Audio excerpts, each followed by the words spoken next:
ഞാൻ ഇന്നിവിടെ തയ്യാറാക്കുന്നത് പെട്ടെന്ന് ഉണ്ടാക്കാൻ പറ്റുന്നൊരു കുക്കർ ബിരിയാണിയാണ്. ഞാൻ അതിനുവേണ്ടി ഒരു 1/2 കിലോ ചിക്കനാണ്, അത് കഴുകി വൃത്തിയാക്കി എടുത്തിട്ടുണ്ട്. നമുക്കത് മാരിനേറ്റ് ചെയ്ത് വെക്കാൻ വേണ്ടി ജിഞ്ചർ ഗാർലിക് പേസ്റ്റ്, പച്ചമുളക് ഇടിച്ചത്,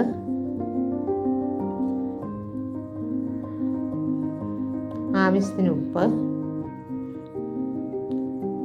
പിന്നെ കുറച്ച് മഞ്ഞൾപ്പൊടി,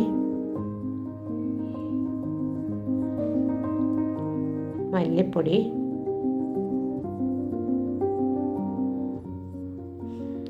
മുളക് പൊടി, പിന്നെ ഒരു ചെറിയ പീസ് നാരങ്ങയും കൂടെ പിഴിഞ്ഞൊഴിക്കാം.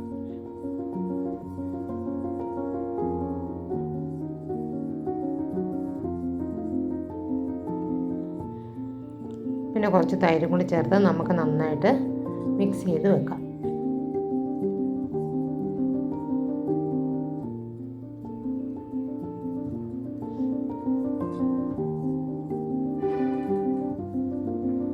നന്നായിട്ട് മിക്സ് ചെയ്തതിന് ശേഷം ഇതിന് മേലെ കുറച്ച് മേത്തി ലീവ്സും കൂടി ഇട്ടിട്ട് നമുക്കൊരു 2 മണിക്കൂർ റെസ്റ്റ് ചെയ്യാൻ വേണ്ടി വെക്കാം.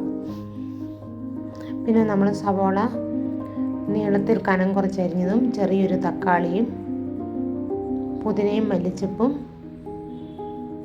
അരിഞ്ഞതുമാണ്. പിന്നെ നമ്മളൊരു കുക്കർ അടുപ്പത്ത് വെച്ച് പിന്നെ അതിനകത്ത് നെയ്യ് ഒഴിച്ച് ചൂടായി കഴിയുമ്പോൾ നമുക്ക് 2 പീസ് കറുവാപ്പട്ട, 2 ഏലക്ക, 4 ഗ്രാമ്പൂ ഇതിലിട്ട് ഒന്ന് പൊട്ടി വരുമ്പോൾ നമുക്ക് സവോളയും കൂടി ഇട്ട് നന്നായിട്ട് വഴറ്റാം. സവോള വഴറ്റുമ്പോൾ കുറച്ച് ഉപ്പും കൂടി ചേർത്ത് വഴറ്റുകയാണെങ്കിൽ ഇച്ചിരി പെട്ടെന്ന് വഴന്ന് കിട്ടും. നമുക്ക് നന്നായിട്ട് അത് ഇളക്കി വഴറ്റിയെടുക്കാം.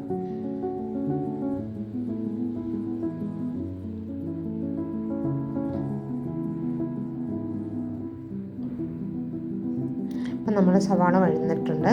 നമുക്കതിനടുത്തോട്ട് ചെറുതായി അരിഞ്ഞു വെച്ചിരിക്കുന്ന തക്കാളി ചേർത്ത് ഒന്ന് വഴറ്റാം.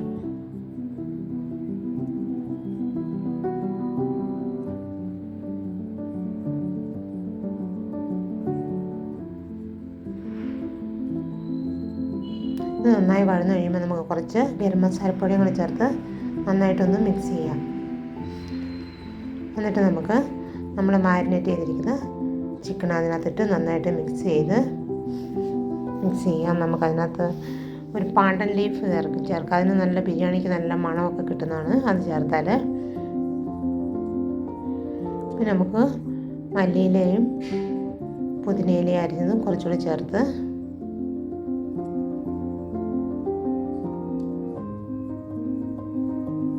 ചിക്കൻ ഒരു കുറച്ച് സമയം വേഗം വെക്കാം.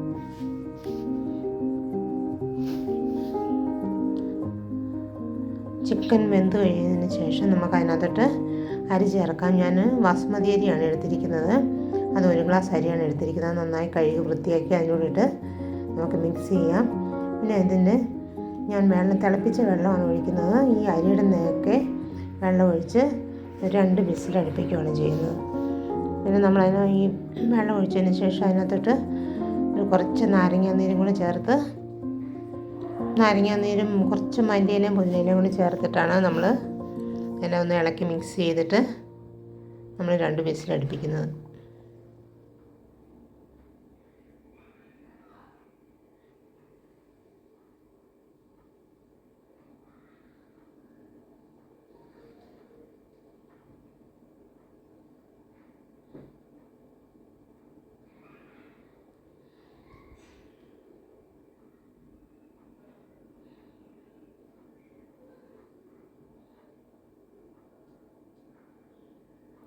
അപ്പം നമ്മുടെ ബിരിയാണി ഇവിടെ റെഡി ആയിട്ടുണ്ട്.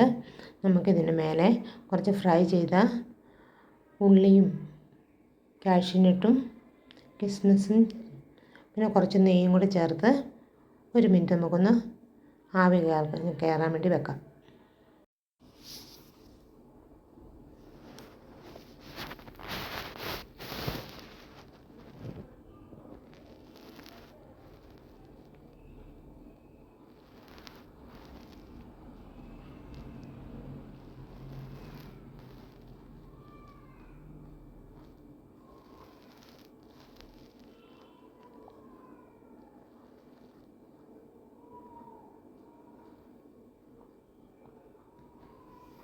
അപ്പം നമ്മുടെ ബിരിയാണി ഇവിടെ റെഡി ആയിട്ടുണ്ട്.